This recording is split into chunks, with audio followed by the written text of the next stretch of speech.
Hello everyone. Let us begin today with our next chapter, which is called as banking. This is a very relevant, very important, very interesting chapter to cover. बड़ा मजा आने वाला है आपको cover करने में.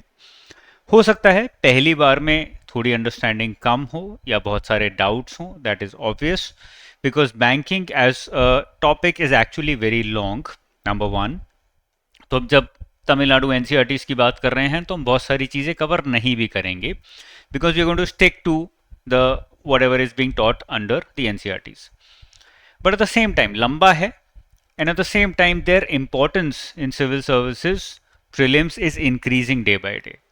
बहुत सारे 5 से 7 क्वेश्चन हर साल एग्जाम में अब आने लगे हैं. Out of 100 question 5 to 7 question actually a lot. और टोटल इकोनॉमी में 16 से 20 क्वेश्चन आते हैं, उसमें से 5 to 7 question are coming from banking which is a very high weightage. और ये कॉन्सेप्चुअल क्वेश्चन होते हैं लार्जली, थोड़े बहुत फैक्ट्स इधर उधर से करंट अफेयर से पूछे जाते हैं. That all of that tells us how important banking as a topic has become in civil services examination. तो इसलिए इसको इग्नोर नहीं कर सकते. नंबर वन, इंटरेस्टिंग बहुत है, मज़ा बहुत आने वाला है पढ़ने में. थर्डली, बहुत सारे डाउट्स भी होने वाले हैं, नॉर्मल सी बात है क्योंकि हम एनसीईआरटी से स्टिक कर रहे हैं. Fourthly, this is the reason that I picked up Tamil Nadu NCERTs and not CBSE NCERTs की, क्योंकि वहाँ पर ऐसे topics, evolving topics like banking, monetary economics, इनको बहुत अच्छे से कवर नहीं किया गया है. यहाँ पर इनको टाइम दिया गया है, स्पेस दिया गया है, क्वेश्चंस बड़े अच्छे हैं और अंडरस्टैंडिंग यहाँ से आपकी काफ़ी अच्छी बैंकिंग सिस्टम की हो जाएगी. ठीक है, स्टार्ट करते हैं आज का सेशन हम लोग. सबसे पहला कॉन्सेप्ट ही सबसे पहले मैंने ऊपर लिख दिया है और सबसे पहले मैं इसको डिस्कस करूंगा. ये नीचे कई बार मेंशन होगा, कई बार हम इसको डिस्कस करेंगे, बट एक्सप्लेन मैं आपको अभी करना चाहता हूँ when we start with banking, जिससे कि आपको क्लियर हो जाए कि एग्जैक्टली बैंक करते क्या है. यहाँ पे मैंने लिखा हुआ है money creation. What is the meaning of this word money creation? इसका मतलब क्या है? डेफिनेशन लिखिए, commercial banks are the institutions that make short term loans to businesses and in the process create money. अब इसका मतलब क्या है, ये मनी क्रिएशन होता क्या है और ये कैसे होता है, हाउ डज इट हैपन, उसको एक बार समझते हैं. मैं इसको समझाने के लिए आपको एक ब्लैंक स्लाइड पे लेके जाना चाहूँगा और उस ब्लैंक स्लाइड पे 1 सेकेंड.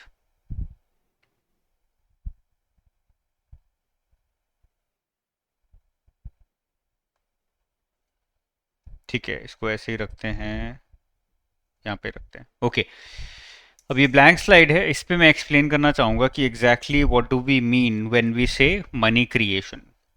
अब ये एक बैंक है, इसका मेन काम क्या है? एसबीआई आप लोगों ने सबने यूज़ किया होगा, कोई और बैंक यूज़ किया होगा, आपके पेरेंट्स यूज़ कर रहे हैं, यूपीआई आजकल सबके पास है, बैंक से कनेक्टेड होता है. ये बैंक करता क्या है?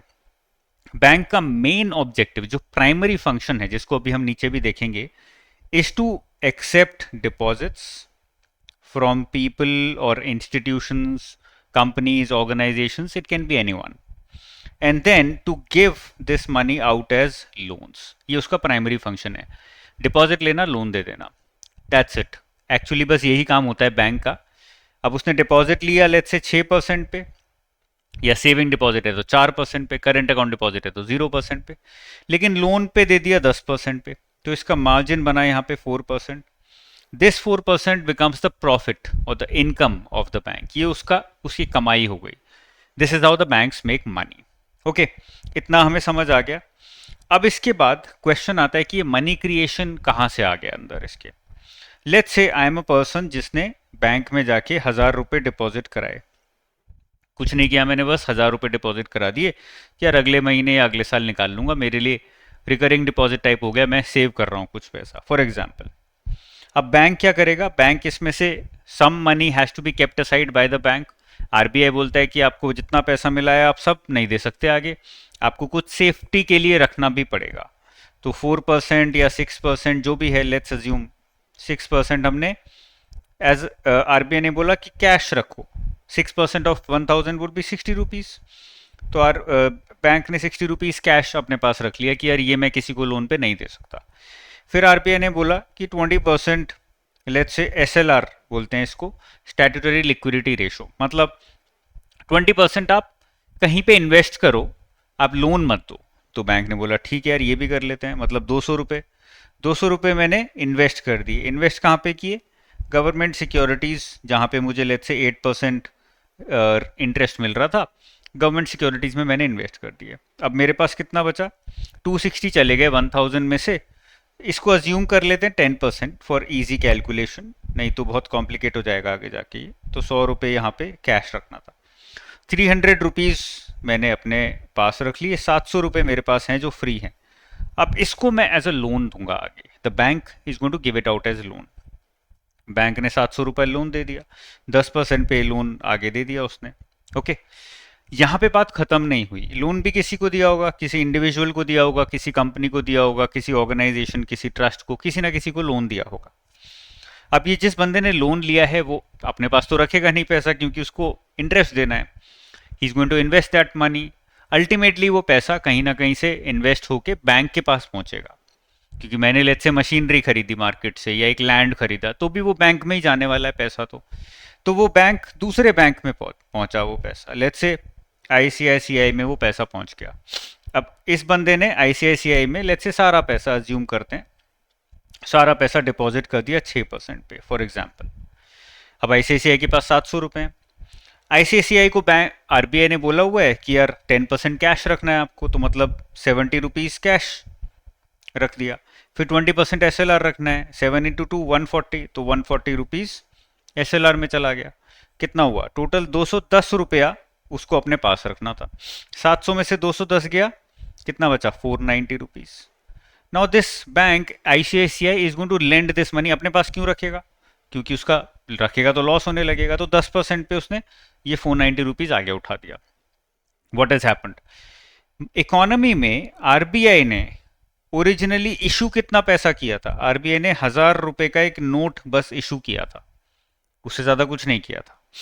ये 1000 रुपए का नोट बैंक में गया, बैंक ने 700 रुपए और क्रिएट कर दिए। लोगों के पास एक्चुअली ये 700 रुपया, 1000 रुपया तो है इसके पास, बिकॉज इसका डिपॉजिट है, ये इसका पैसा है। दिस बिलोंग्स टू पर्सन ए, ये इससे कोई नहीं ले सकता, जब उसका मन करे तब वो निकाल सकता है ये पैसा। तो 1000 रुपया तो ऑलरेडी इकोनॉमी में चला गया एज अ डिपॉजिट। उसके अलावा 700 रुपया और क्रिएट हो गया बाय पर्सन, ये पर्सन बी के पास आ गया 700 रुपया। इस 700 रुपये को इसने डिपॉजिट कराया, फिर वो लोन पे गया, पर्सन सी के पास वो एज अ लोन आया। Now it is 490 rupees. ये प्रोसेस चलता रहेगा, चलता रहेगा, चलता रहेगा, ये कभी खत्म नहीं होगा। इसको बोलते हैं मनी मल्टीप्लीकेशन। इस पूरे प्रोसेस को मनी मल्टीप्लाई हो रहा है। पहले 1000 रुपया आरबीआई ने इशू किया था, लेकिन वो पैसा मल्टीप्लाई होने लगा। 700 रुपया और इकोनॉमी में क्रिएट हुआ, फिर 490 और क्रिएट हुआ, फिर और 70% बेसिकली क्रिएट हो रहा है ना। 30% हमने यहाँ पे बैंक को बोला रखने के लिए, यहाँ पर भी बोला रखने के लिए, तो 30% क्रिएट हुए जा रहा है। 490 का फिर 70% क्रिएट हो रहा है, 490 का 70% क्रिएट होगा, 500 का 70 ले लेते हैं 350, तो अप्रॉक्सीमेटली 350 फिर क्रिएट हो गया। ऐसे क्रिएट होता रहेगा, होता रहेगा, होता रहेगा, और अल्टीमेटली बहुत सारा पैसा हो जाएगा। इनफाइनाइट नहीं होगा, बहुत सारा पैसा होगा। उसका फॉर्मूला बाद में देखेंगे। But this entire process is called as money multiplication, क्योंकि मनी मल्टीप्लाई हो रहा है। बहुत सिंपल सी बात है, मनी मल्टीप्लाई हो रहा है तो मनी मल्टीप्लीकेशन बोलते हैं। अब मनी मल्टीप्लीकेशन हो रहा है, but at the same time this new money is getting created ना। एक्चुअल में आरबीआई ने तो इशू 1000 रुपए किए थे, बट बहुत सारा नया पैसा क्रिएट हो रहा है। And who is doing it? The bank is doing it. Banks have this banks have this power of creating money in the economy. इसलिए हम बोलते हैं कि बैंक्स जो हैं वो मनी क्रिएशन का काम करते हैं। Money creation is one of the major functions of the bank. और ये होता कैसे है? ये होता डिपॉजिट्स और लोन्स के थ्रू ही है। इसके थ्रू बैंक्स जो है मनी क्रिएशन का काम करते हैं। इसको हम क्रेडिट क्रिएशन भी बोलते हैं। क्यों? क्योंकि हम actually banks credit, loan, credit मतलब लोन, बैंक्स लोन दे दे के मनी क्रिएशन कर रहे हैं, तो इसलिए हम इसको क्रेडिट क्रिएशन भी बोलते हैं। Credit creation, money creation, money multiplication, they are all very similar terms. बहुत ज़्यादा डिफरेंसेस इनमें नहीं है, प्रोसेस ये है सारा, इसके अलावा और कुछ नहीं है। This is the primary function of the bank and this is what banks do. ये एग्जिस्ट ही इसलिए करते हैं। ओके, समझ आ गया? ठीक है, वंडरफुल। अब वापस आते हैं, अब हमें ये समझ आ गया कि बैंक्स जो हैं वो एग्जिस्ट क्यों करते हैं और उनका प्राइमरी काम होता क्या है। ये समझने के बाद अब हम बैंकिंग वाला चैप्टर अच्छे से स्टार्ट कर सकते हैं, because now we have understood the ultimate basics of banking. इससे ज़्यादा बैंकिंग में कुछ नहीं है, और सब चीज़ें याद करने की हैं, थोड़ी बहुत समझने की हैं, complexities of how the banking system works, वो सब है। ये बिल्कुल कॉन्सेप्चुअल क्लैरिटी थी जो मुझे आपको देनी थी। तो हमें समझ आ गया मनी क्रिएशन क्या होता है और कैसे होता है, what is it and how does it actually happen in the bank. अब now we understood the concept, let's get back a little bit to the history of banking in India, क्योंकि Tamil Nadu NCERT में इस तरह से ही पूरा chapter structured है। मैं उस चैप्टर के स्ट्रक्चर को खराब नहीं करना चाहता, इसलिए I am coming back to what the NCERT is saying. जो मैंने आपको कॉन्सेप्ट ये वाला समझा दिया ऊपर, ये अभी थोड़ा नीचे आने वाला है। 15-20 मिनट बाद ये कॉन्सेप्ट आपको फिर देखेगा, ये एनसीईआरटी डिस्कस करेगी। मैंने आपको एडवांस में बता दिया so that you have more clarity about, conceptual clarity about what banks do, why do they exist and how do they do it। ठीक है ना। चलिए, हिस्टोरिकल डेवलपमेंट या बैंक्स की हिस्ट्री को देख लेते हैं, क्या क्या हमें दिया गया है। ये बस समझने के लिए इंपॉर्टेंट है, यहाँ से क्वेश्चंस आते नहीं है नॉर्मली, बट इसको इग्नोर ना करूँ तो बेटर है, थोड़ी अंडरस्टैंडिंग हिस्ट्री की होनी भी ज़रूरी है। Okay, the world's first finance lending bank was bank of Venice in 1157। Finance lending bank मतलब ऐसा बैंक जो लेंडिंग एक्टिविटी कर रहा है, वो बैंक ऑफ वेनिस था, 1157 में वो क्रिएट हुआ था। रिक्स bank of Sweden, which had sprung from a private bank established in 1656, is the oldest central bank in the world। तो ओल्डेस्ट सेंट्रल बैंक कौन सा है, अभी हम डिफरेंस भी देखेंगे। What is a central bank? RBI is a central bank of India. Basically any bank और any institution which regulates all the other banks in the country, उसको हम सेंट्रल बैंक बोलते हैं, या रिजर्व, इंडिया में reserve bank of India बोलते हैं। और फिर उसके बाद सारे कमर्शियल बैंक्स, कोऑपरेटिव बैंक्स, ये सब आ जाते हैं। So this bank of Venice was a commercial bank, a normal bank, जिसका काम था डिपॉजिट्स लेना और लोन्स आगे देना। बट सेंट्रल बैंक ये नहीं करता। Central bank doesn't take deposits from individuals like you and me. आप कल को जाके आरबीआई में पैसा डिपॉजिट करोगे, मना कर देगा, बोलेगा बैंक में जाके डिपॉजिट करो, यहाँ क्यों आए हो। Central bank doesn't do that. अब पहले सेंट्रल बैंक का कॉन्सेप्ट ही नहीं था, बस बैंक सेटअप होते थे और वो अपना काम करते थे। But then it was realised after a while कि यार कोई एक इंस्टीट्यूशन चाहिए जो इन सारे बैंक्स को जोड़ के रखे, इन सारे बैंक्स को रेगुलेट करे और ये इंश्योर करे कि because you dealing with money तो फ्रॉड हो सकता है, ये इंश्योर करे कि ये बैंक्स जो हैं वो उल्टे सीधे काम ना करें, लोगों का पैसा वेस्ट ना करें, फ्रॉड ना करें, लेके भाग ना जाएं, ये सब ना हो। तो एक बॉडी बनाते हैं जो इन सब बैंक्स को रेगुलेट करे। जैसे कि हमारे देश में या in any state there are governments, what is the primary role of the government? To make sure that there is law and order in the society. ऐसे ही the primary objective of reserve bank और the central bank of any country is to ensure that there is law and order in the banking system। okay, तो Sweden में first रिक्स bank create हुआ था, which was the first central bank in the world in the year 1656। तो अच्छा fact है, पता होना चाहिए। It acquired the sole right of note issue in 1897। The Bank of England was founded in 1694, but the fundamentals of the art of banking have been developed by the Bank of England as the first bank of issues। तो थोड़ी बहुत और facts हैं। जो ये था रिक्स bank Sweden का, it received the rights of issuing notes. अब हमारे देश में रुपी है, अब रुपी मान लो कि हर बैंक के पास राइट हो कि रुपी आप इशू कर सकते हो, मतलब प्रिंट कर सकते हो। तो सारे बैंक्स तो पागल हो जाएंगे, बोलेंगे यार मजे आ गए, हम भी प्रिंट कर सकते हैं, हम अपनी मशीन लगाते हैं, प्रिंट करते हैं धड़ाधड़। You don't want that to happen. फिर इनकन्सिस्टेंसी भी होगी, कोई नोट बड़ा है, कोई छोटा है, कोई नोट में कलर दूसरा है, किसी नोट में कलर दूसरा है, फेक करेंसी बहुत आएगी। इसीलिए the central bank is given the power to issue currency, to print currency. This was, ये भी कभी स्टार्ट हुआ होगा ये process, that the government of that day और the kingdoms of that day must have thought कि यार हम करेंसी यूज करते हैं, वेदर इट इज कॉइन्स और एनीथिंग एल्स, एक ही बॉडी होनी चाहिए जो इनको प्रिंट कर सके, अदरवाइज क्योस हो जाएगा सोसाइटी में, है ना। सो द रिक्स bank of Sweden got the right of note issue in 1897। ऐसे ही बैंक ऑफ इंग्लैंड था, 1694 में सेटअप हुआ था और 1864 में But the fundamentals of art of banking have been developed by the Bank of England as the first bank of issues. तो जो basics हैं बैंकिंग के, फंडामेंटल्स हैं बैंकिंग के, how does it work, modern banking के, traditional banking हटा दीजिए, वो एक्चुअली बैंक ऑफ इंग्लैंड ने 1864 में जाके सेटअप किए या फिर स्टार्ट किए. उसी से हम आज जो भी बैंकिंग सिस्टम चलता है, it has evolve from there only. Okay. South African Reserve Bank आया, सेंट्रल बैंक ऑफ चाइना आया, रिजर्व बैंक ऑफ न्यूजीलैंड आया, रिजर्व बैंक ऑफ इंडिया आया. So these are all the dates. जैसे South African bank 1921, China 28, New Zealand 34. RBI जो है 1935 में setup हुआ था एज अ प्राइवेट बैंक, मतलब प्राइवेट शेयर होल्डर्स होते थे, मतलब मैं भी खरीद सकता था उसमें शेयर होल्डिंग, आज नहीं खरीद सकते. It was nationalised in 1949. Nationalised मतलब the government then took over RBI and said that you are my owner, आप मेरे ही ओनर हो. 100% share holding in this bank is held by the government of India. 1949 से पहले it use to be held by private people like you and me. जैसे आज हम जाके एसबीआई के शेयर्स खरीद सकते हैं, ऐसे ही at that time people could buy the shares of reserve bank of India, but not any more, not after 1949. Okay okay, यहाँ तक हमें समझ आ गया. बेसिक्स से मैं बात कर रहा हूँ, बहुत ज़्यादा स्पीड भी मैं बहुत कम लेके चल रहा हूँ, because banking is an important chapter. अब आगे चलें हिस्ट्री ऑफ इंडियन बैंक्स पे. तो bank of Hindustan was setup in 1770, that was the first bank of India. और उसके बाद 3 प्रेसिडेंसी बैंक्स आए. Now what do you mean by presidency banks? Presidency banks जो थे, these were set up in the country in 1800s with the objective of supporting trade of East India Company.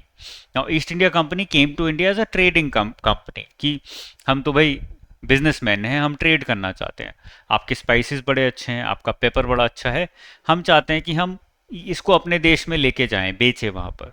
तो हमारे देश के लोगों ने बोला, the government said, the kingdom said, why not, लेके जाइए इसको, बेचिए.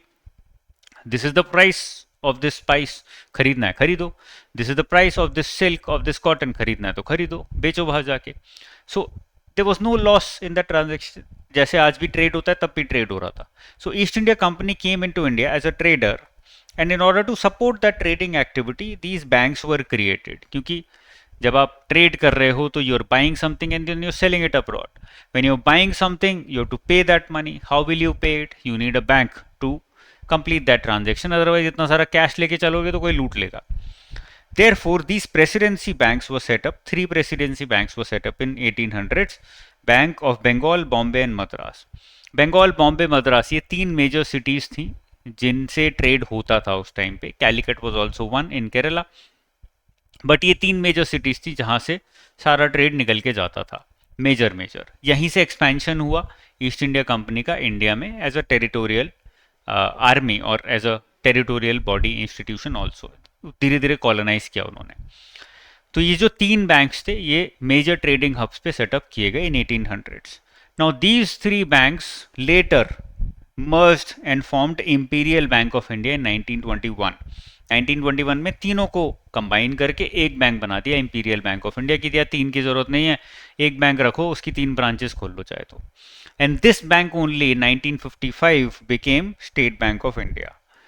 1955 में नेशनलाइज करके स्टेट बैंक ऑफ इंडिया में इसको कन्वर्ट कर दिया गया. ओके, तो ये हिस्ट्री इंपॉर्टेंट है if you want to know a little bit about SBI.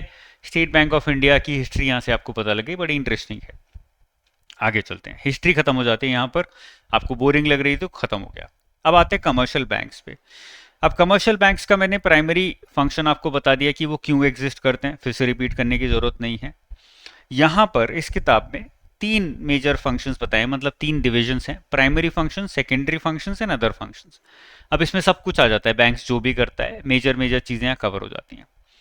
Primary function तो यही है जो अभी हमने डिस्कस किया कि सबसे पहले वो डिपॉजिट एक्सेप्ट करेगा जो यहाँ पे मेंशन्ड है, और उसके बाद वो लोन देगा. अब जब वो ये प्रोसेस कर रहा है तो automatically it is doing money creation और मनी मल्टीप्लिकेशन और क्रेडिट क्रिएशन. तीनों चीजें वो कर रहा है यहाँ पर, है ना. ये तो हम समझ चुके हैं, इसको बार बार उठाने की जरूरत नहीं है. एक बार देख लेते हैं. जब वो एक डिपॉजिट्स एक्सेप्ट कर रहा है तो 2 टाइप के डिपॉजिट्स एक्सेप्ट कर सकता है, और भी हो सकते हैं. These are 2 major types, demand deposits and time deposits. Demand deposits का मतलब होता है कि आप आपने आज पैसा दिया, कल को निकालना है तो निकाल सकते हो। सो यूपीआई में जो भी आप पैसा यूज कर रहे हो right now, that is all kept as demand deposit in your bank, in your account. मतलब आप जब भी डिमांड करना चाहते हो कर सकते हो। On the other hand there are time deposit. Time deposit मतलब आपने आज डाला और आपने बोला मुझे 1 साल तक ये पैसा नहीं चाहिए, तो अगले 1 साल तक आप वो पैसा नहीं निकाल सकते। फिर if you want you can, but जब निकालोगे तो पेनल्टी लगेगी, इसीलिए इसको टाइम डिपॉजिट बोलते हैं। डिमांड डिपॉजिट पे कोई पेनल्टी नहीं लग रही, it's your money, you take it out whenever you want. Time deposit में मैंने कमिट कर दिया सलमान खान की तरह कि मैं ये पैसा अगले 1 साल तक नहीं निकालूंगा, अगर निकालूंगा then you have the right to penalise me for taking out this money.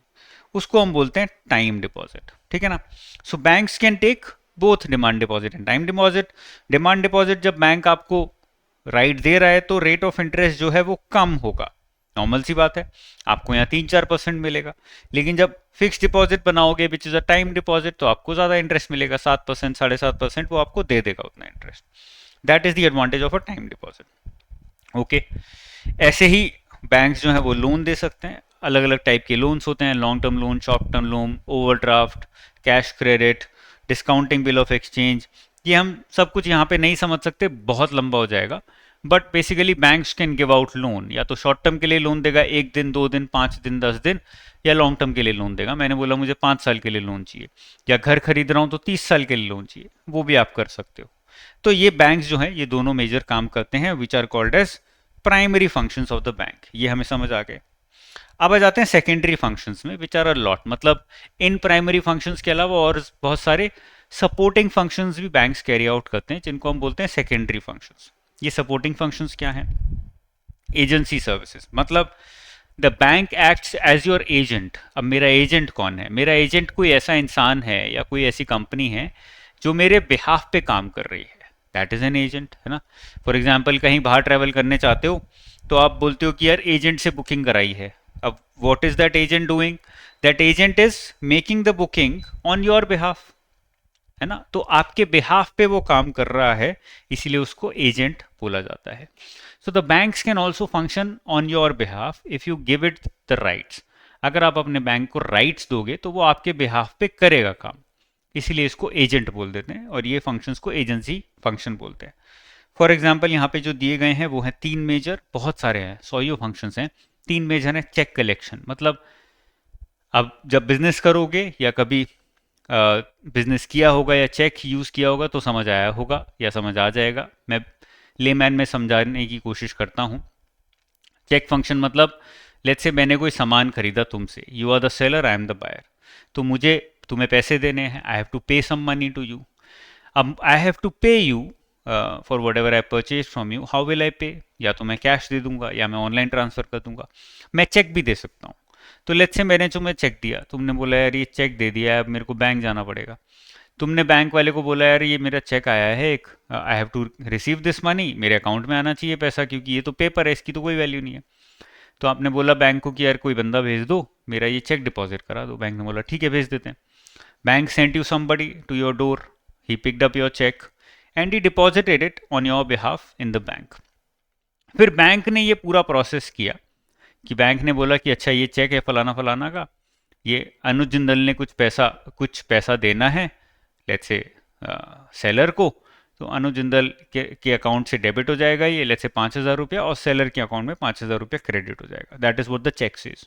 तो प्रोसेस कर दिया बैंक ने, वो पैसा इधर से इधर मूव हो गया। This entire process is called as cheque collection and cheque finalisation. ये एक एजेंसी फंक्शन हो गया बैंक का, बिकॉज ये प्राइमरी फंक्शन नहीं है, बिकॉज पैसा बस एक अकाउंट से दूसरे अकाउंट में जा रहा है चेक के थ्रू, तो ये चेक कलेक्शन हो गया। ऐसे ही इनकम कलेक्शन, मैंने बोला यार मेरे बिहाफ पे आप इनकम कलेक्ट कर लो। फॉर एग्जाम्पल अब मेरा कोर्स है, स्टूडेंट्स ने मेरा कोर्स लिया है ना। अब स्टूडेंट ने आके मुझे कैश तो नहीं दिया, स्टूडेंट ने ऑनलाइन बस पे कर दिया। So I am giving the rights to collect that money from the student to a bank. मैंने किसी बैंक को या फिर किसी अकाउंट एग्रीगेटर को, किसी बॉडी को वो राइट दिया है कि यार आप मेरे बिहाफ पे स्टूडेंट से ये पैसा कलेक्ट कर सकते हो जब भी वो देना चाहे। तो ये हो गया income collection in today's world. ऐसे ही पेइंग एक्सपेंसेस, मैं एक्सपेंसेस अपने खर्चे करना चाहता हूँ तो मैं खर्चे वो बैंक के थ्रू कर सकता हूँ। I can hire the bank as an agent, कि मैं बैंक के थ्रू ये खर्चा कर रहा हूँ, bank is my agent, rather than giving cash I am giving a credit card. मैंने क्रेडिट कार्ड दिया, वो एक्सेप्ट हो गया, what has happened, I paid the money using the bank. The bank is actually acting as my agent and paying money on my behalf from my account, है ना। तो ये हो गए एजेंसी फंक्शंस या एजेंसी सर्विसेज जहां पे bank is acting as my agent. फिर आते हैं general utility services, basic services जो बैंक आजकल सबको देता है। लॉकर फैसिलिटी दे दी, ट्रैवलर चेक दे दिया। आजकल ट्रैवलर चेक कम यूज होते हैं, but online traveller cheques type आ गए हैं। फॉर एग्जांपल आपने यूनी वन कार्ड सुना होगा शायद कुछ स्टूडेंट्स ने, अगर इंटरनेशनल ट्रैवल करते हो तो वो कार्ड यूज़ कर सकते हो, तो आपको कैश यूज़ करने की ज़रूरत नहीं पड़ती, कैरी करने की ज़रूरत नहीं पड़ती, और उसमें चार्जेस नहीं लगते। तो वो ट्रैवलर चेक की तरह हो गया बेसिकली, कि जब आप ट्रैवल कर रहे हो then you can use that in order to make payments. Dealing in forex, अब फॉर एग्जांपल मैं एक इम्पोर्टर हूँ, मैंने चाइना से फॉर एग्जांपल एसीज इंपोर्ट किए। अब मैंने एयर कंडीशनर इंपोर्ट किए, मुझे पे करना है, बट मैं जब चाइना को पे करूंगा तो मैं रुपीज़ में पे नहीं कर सकता, because Chinese companies will not accept it. वो बोलेंगे डॉलर में चाहिए हमको तो पैसा, है ना। तो चाइना में जो बैंक होगा उस सेलर का, वो बोलेगा डॉलर में चाहिए, रुपीज़ में नहीं चाहिए। Now my bank will have to convert rupees into dollars, मैं तो अपने अकाउंट से रुपीज़ में ही दूंगा, मेरा बैंक रुपीज़ को डॉलर में कन्वर्ट करेगा और दूसरे अकाउंट में सबमिट कर देगा जो चाइना के बैंक का होगा। फिर चाइना के बैंक का अकाउंट, चाइना का जो बैंक है उस बंदे का, सेलर का, वो डॉलर को कन्वर्ट करेगा रेनमिनबी में, युआन में, और वो सेलर के अकाउंट में सबमिट कर देगा, क्योंकि वहां तो लोकली युआन यूज हो रहा है। व्हाट हैज हैपेंड, ये फॉरेन एक्सचेंज हुआ। ये the activity of dealing in foreign exchange is also a utility service for the bank, क्योंकि वो इस एक्टिविटी के थ्रू इम्पोर्ट एक्सपोर्ट जो है वो एक्चुअल में इंपोर्ट एक्सपोर्ट करवा रहा है। Otherwise import export would not happen if the bank would not provide this service, हो ही नहीं पाएगा। फिर आ जाता है ट्रांसफर ऑफ फंड्स, मुझे एक जगह से दूसरी जगह ट्रांसफर करना है फंड्स, तो मैं कर सकता हूँ। आजकल ई ट्रांसफर आ गया, मतलब इलेक्ट्रॉनिक ट्रांसफर, यूपीआई जैसे इलेक्ट्रॉनिक ट्रांसफर है, मैं कहीं पर भी कर सकता हूँ। That is also basically you moving money from one account to the other, which is very similar to cheque collection. तो ये एक और एडिशनल काम हो गया। फिर और क्या है, letter of credit. Letter of credit क्या होता है, मैं यहीं पे सारा समझा रहा हूँ, नीचे एक्चुअली यही सब चीज़ें लिखी हुई हैं, नीचे एक बार मूव कर लेंगे तो आपको समझ आ जाएगा। लेटर ऑफ क्रेडिट क्या होता है, जो फ्रॉड हुआ था गीतांजलि वगैरह वाला, उसमें भी शायद एलसी का फ्रॉड था, लेटर ऑफ क्रेडिट का फ्रॉड था। So when you are importing और exporting, you don't have money all the time, आपके पास उतना पैसा नहीं होता है, but you want to guarantee the seller that you are going to pay. आप सेलर को गारंटी करते हो कि यार मैं पे कर दूंगा पैसा, अभी मेरी जेब में नहीं है बट मैं करूंगा पैसा। तो सेलर बोलेगा यार मुझे क्या पता तुम पे करोगे नहीं करोगे, तो बायर बोलेगा कि ठीक है मैं आपको एक गारंटर ले आता हूँ, if I don't pay then this guy will pay. So that is called as letter of credit. It's a letter saying that this person is going to pay you that money, and if he doesn't pay then I will pay. तो bank बोलता है, और bank उसका कुछ commission लेता है, तो bank के लिए वो इनकम हो गई। तो बैंक बोलता है Anuj Jindal is an importer and ABC is an exporter. अब अगर इम्पोर्टर ने कुछ सामान इम्पोर्ट किया, if Anuj Jindal does not pay whatever he owes for this import then I will pay. So this letter is called as letter of credit. So एक additional काम हो गया जो बैंक करता है in order to make money.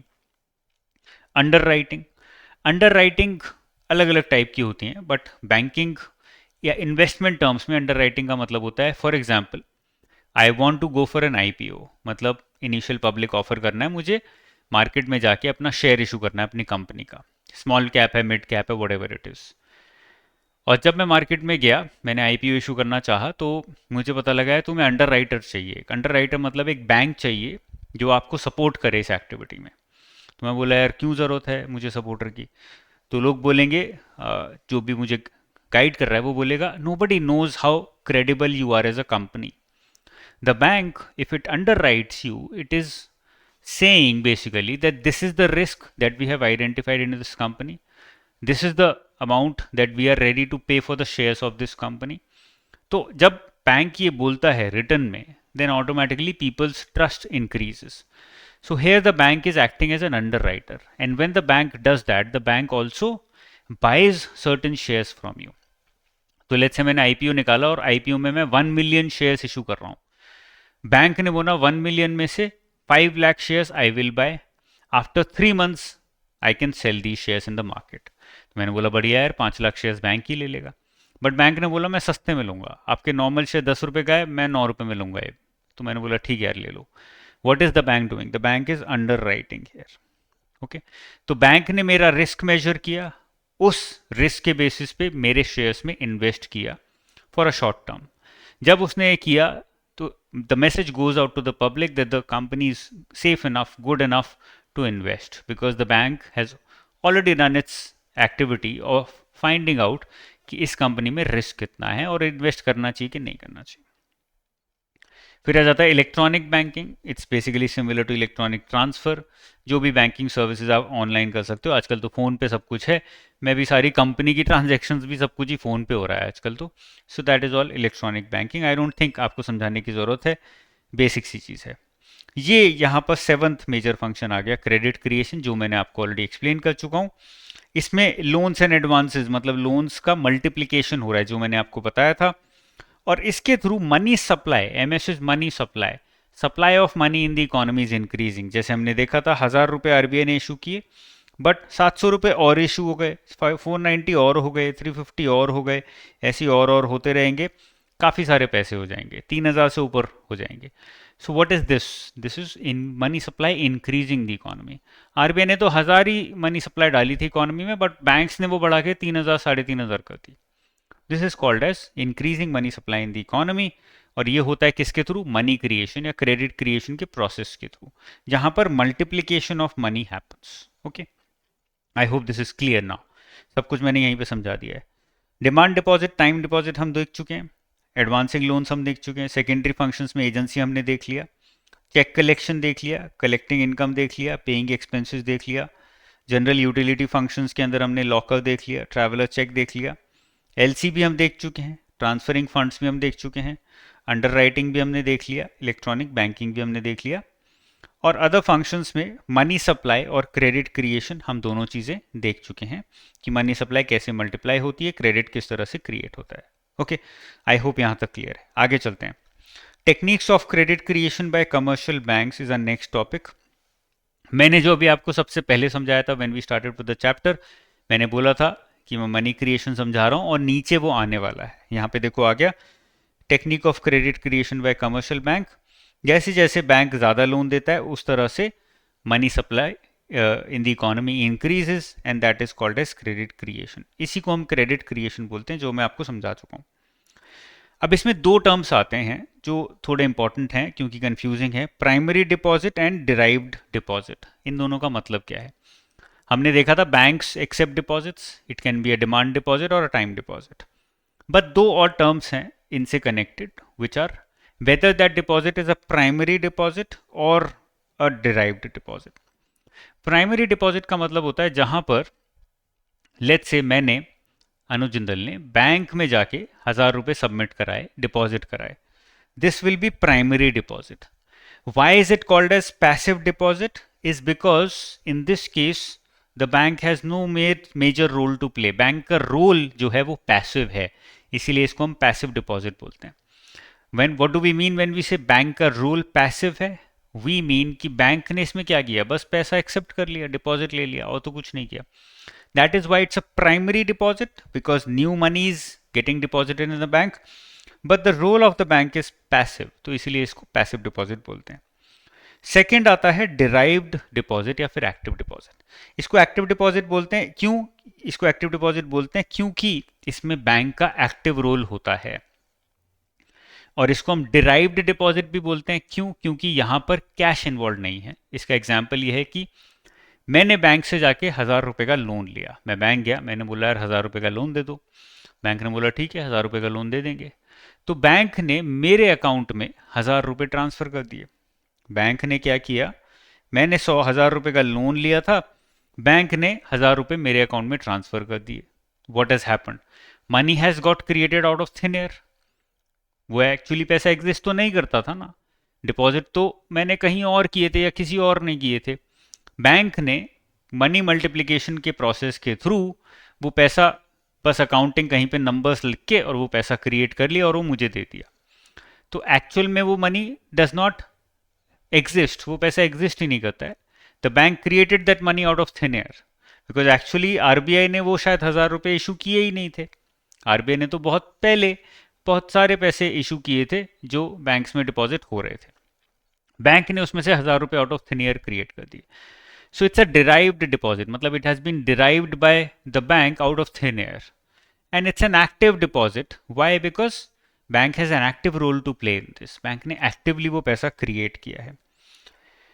यहाँ पे लिखा है when such a deposit is created without there being any prior payment of any cash to the bank. मैंने या किसी ने कोई कैश नहीं डाला था बैंक में वो 1,000 रुपये के लिए, बैंक ने आउट ऑफ थिन एयर वो 1,000 रुपये क्रिएट किए और मेरे अकाउंट में डाल दिए as a loan to me. बोल दिया कि ये मैंने अनुज जिंदल को लोन दिया है 1,000 रुपये का। This is why it is called as derived deposit और active deposit, because the bank has an active role to play in it. अब इसका यूज आगे ज्यादा होने नहीं वाला है, इसलिए मैं इसको यहीं तक छोड़ने वाला हूं। आगे चलते हैं। Explain the concept of money multiplication here. अब मैंने आपको मनी मल्टीप्लीकेशन बता दिया है, अगर आपको याद हो तो जब हमने ये उठाया था तो हमने बोला था कि भाई 1,000 रुपये कन्वर्ट हो गए बहुत सारे पैसों में। वो बहुत सारे पैसे क्या हैं वो देखेंगे अभी, और इस प्रोसेस को हम बोलते हैं मनी मल्टीप्लीकेशन, क्योंकि मनी मल्टीप्लाई हो रहा है। बट मल्टीप्लाई होके कितना होगा वो देखना जरूरी है। अब हमने देखा था कि 30% जो था वो उसका डिपॉजिट रेशो था। सो मनी मल्टीप्लायर का फॉर्मूला है 1/x%। x% मतलब जितना पैसा बैंक को अपने पास रखना है, ये नहीं कि जितना पैसा उसको देना है, जितना पैसा बैंक को अपने पास रखना है। तो bank has to keep 30% in our case. हमने बोला था 10% कैश रखना है, 20% गवर्नमेंट सिक्योरिटीज में इन्वेस्ट करना है। तो 1/30 इंटू, और हमने 1,000 रुपया सबसे पहले बैंक में डाला था। बैंक में 1,000 रुपया फर्स्ट इंस्टेंस पे 1,000 रुपया डिपॉजिट हुआ था, तो 1/30 कर दिया। अब इसको हम करेंगे तो 100/3 क्रिएट हुआ। 1/30 इंटू 100 मतलब कितना हुआ? 3.3, मतलब 3.33 times of the initial deposit.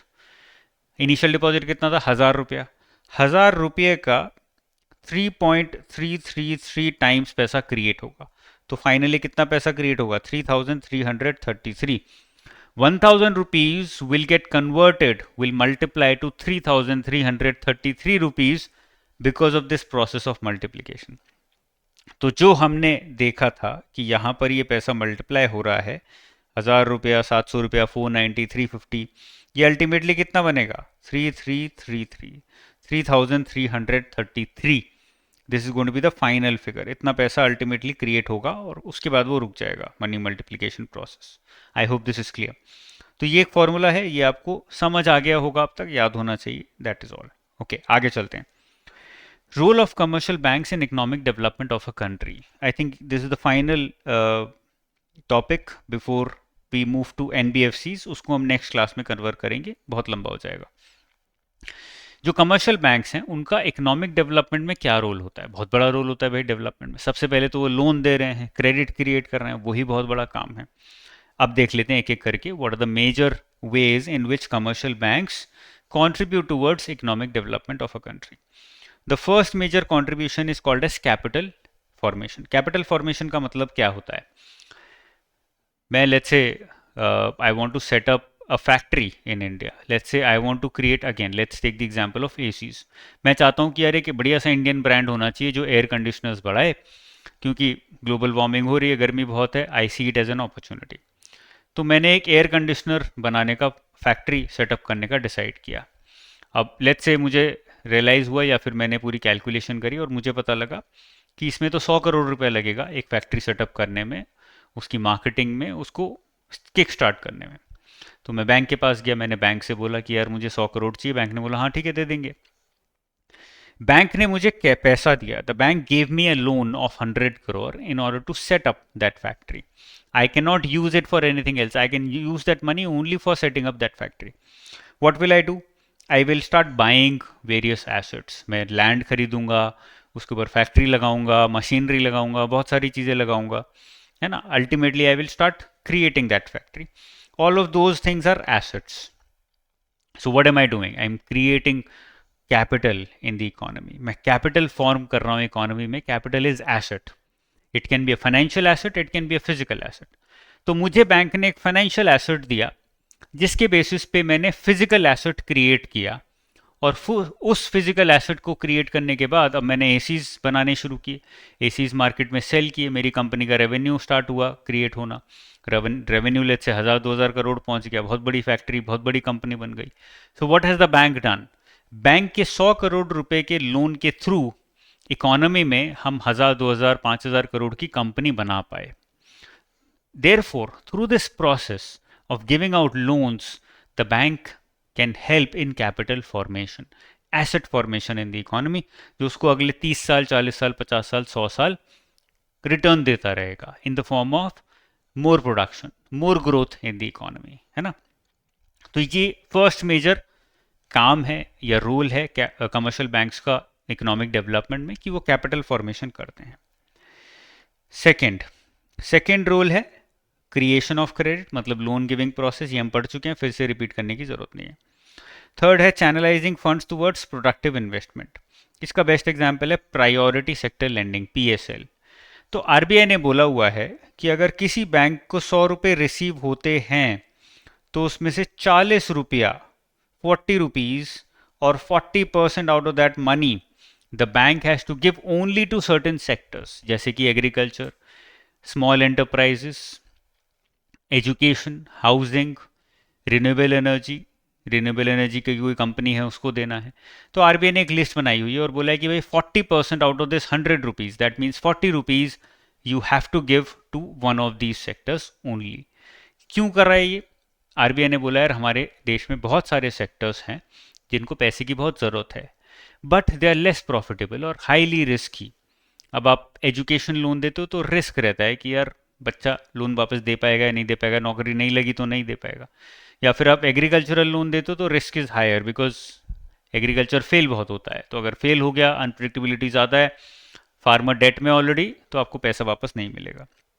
But RBI says you have to do it for social welfare, otherwise these people, these companies, these sectors will never be able to grow in our economy.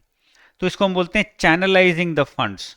हम funds को channelise कर रहे हैं through priority sector lending, channelizing the funds, the money in a certain direction. This is also how banks help in economic development.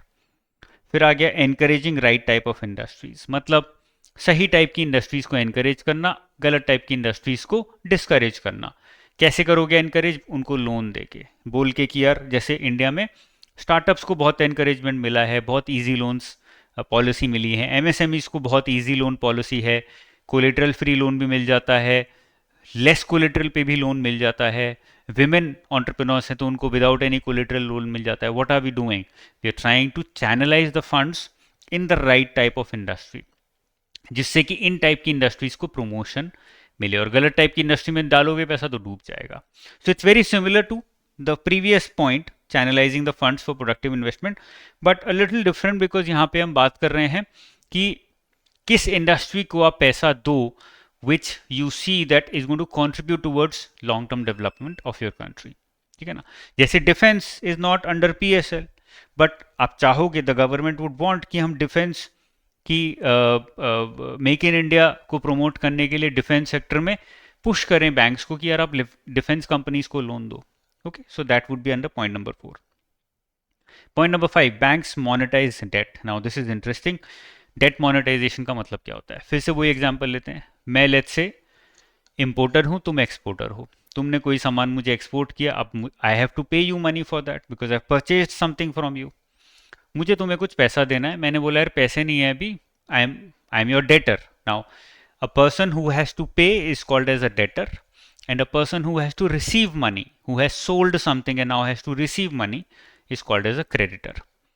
अब मैं debtor हूँ, मैंने बोला यार पैसे अभी नहीं है, मैं आपको एक बिल ऑफ एक्सचेंज दे देता हूँ. तुमने बोला यार ये क्या है?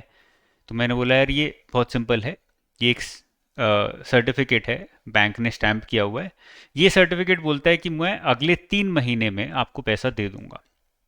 तुमने बोला ठीक है यार 3 महीने बाद दे देना पैसा, कोई बात नहीं, सर्टिफिकेट तो है ही, तुम नहीं दोगे तो तुम्हारा बैंक दे देगा. बैंक ने गारंटी कर दी कि ये नहीं देगा तो मैं दूंगा। अब मुझे 1 महीने बाद पैसा चाहिए, तो मैं गया अपने बैंक के पास। I go to my bank and I say, मैं मतलब सेलर, क्रेडिटर, मैं एज अ सेलर अपने बैंक के पास गया। मैंने बोला यार मेरे पास ये बिल ऑफ एक्सचेंज पड़ा है, अनुज जिंदल जो है वो डेटर था, 3 महीने बाद वो पैसा देगा, अभी मुझे इमीडिएटली पैसा चाहिए। ये 10 लाख रुपए का बिल ऑफ एक्सचेंज है, आप मुझे थोड़ा कम दे दो because I need the money right now. The bank से ठीक है यार, let's do this. I can give you 9,90,000, I can't give you 10 lakh, I can give you 9,90,000। 10,000 मेरा कमीशन हो गया ये रिस्क लेने का, तुमसे रिस्क हट गया, अब रिस्क मेरे ऊपर है। कल को अनुज जिंदल ने पैसा नहीं दिया तो ये पैसा मेरा डूब जाएगा, 9,90,000 रुपये। ऑल्दो उसके बैंक ने किया हुआ है गारंटी, बट फिर भी रिस्क तो है ना। तो मैंने बोला हाँ ठीक है चलो, 10,000 रुपये तुम्हारा कमीशन हो गया। तो मैं 9,90,000 रुपये लेके अपने घर आ गया। तो अब वो बैंक ने क्या किया, मेरे बैंक ने, सेलर के बैंक ने क्या किया, सेलर के बैंक ने बिल ऑफ एक्सचेंज को डिस्काउंट किया। इसकी जो टेक्निकल टर्मिनोलॉजी है उसका मतलब है बैंक ने सेलर के बिल ऑफ एक्सचेंज को डिस्काउंट किया।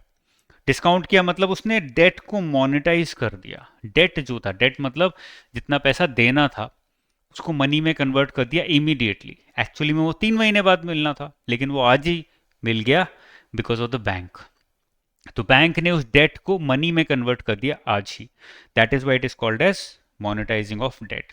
The banks can do that, और इसके थ्रू काफ़ी इकोनॉमिक डेवलपमेंट होता है क्योंकि सेलर के पास इमीडिएटली पैसा चले जाता है।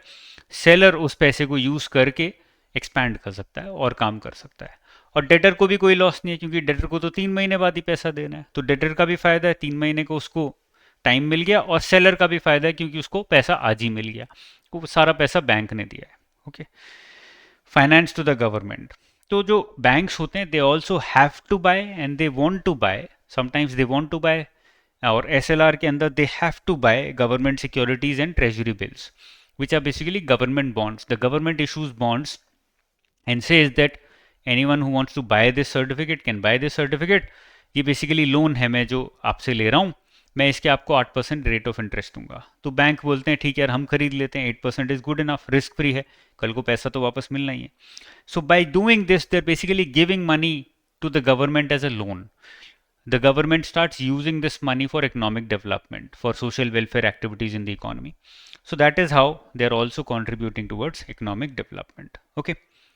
एम्प्लॉयमेंट जनरेशन में भी हेल्प करते हैं क्योंकि banking as a sector expand कर रहा है। बहुत सारे लोग हैं, स्टूडेंट्स हैं जो बैंकिंग की भी तैयारी कर रहे हैं, शायद आप में से कुछ लोग भी कर रहे होंगे, आरबीआई की, नाबार्ड की, किसी और बैंक, सेंट्रल बैंक्स की नहीं तो बैंक्स की तैयारी कर रहे होंगे, तो उसमें काम करते हैं लोग, तो एम्प्लॉयमेंट जनरेशन होता है, ये यहाँ पर लिखा हुआ है। Okay, banks promote entrepreneurship by providing loans, by giving guidance, by giving financial counseling। they also help in promoting entrepreneurship। जैसे मैं एक entrepreneur हूँ, मैंने 8-9 साल पहले कंपनी स्टार्ट करी थी। जब कंपनी स्टार्ट करी थी तो मुझे कुछ नहीं पता था बैंकिंग के बारे में, पढ़ा था but I never experienced anything. तो मैं एक बैंक के पास गया, HDFC के पास गया, मैंने बोला यार मुझे समझाओ कैसे काम करता है। उन्होंने मुझे समझाया कि हाउ डज़ इट वर्क, किस तरह से आप अपने अकाउंट में पैसा रिसीव करोगे, किस तरह से करेंट अकाउंट के थ्रू पैसा निकालोगे, किस तरह से डिस्ट्रीब्यूट करोगे, how does it actually work. तो धीरे धीरे मुझे समझ आने लगा। So the bank is involve in financial counselling also eight times, and that is how the bank promotes entrepreneurship. ठीक है, तो ये मेजर मेजर बैंक्स के तरीके हैं through which they contribute towards economic development. ठीक है, नेक्स्ट टॉपिक है हमारा एनबीएफसीज और एनबीएफआईज, और उसके बाद हम सेंट्रल बैंक आरबीआई के ऊपर जाएंगे, बट वो नेक्स्ट चैप्टर में, नेक्स्ट क्लास में हम लोग करेंगे। अभी के लिए क्लास को ख़त्म करते हैं। I hope it was useful, I hope कुछ समझ आया। नहीं समझ आया, कॉम्प्लिकेटेड लगा तो फिर से देख लेना इस सेशन को, अल्टीमेटली समझ आ जाएगा। बहुत कॉम्प्लिकेटेड नहीं है, सिंपल है, 2-3 बार देखोगे पढ़ोगे तो बहुत ईजी लगेगा। ठीक है, all the best, keep studying hard, bye bye.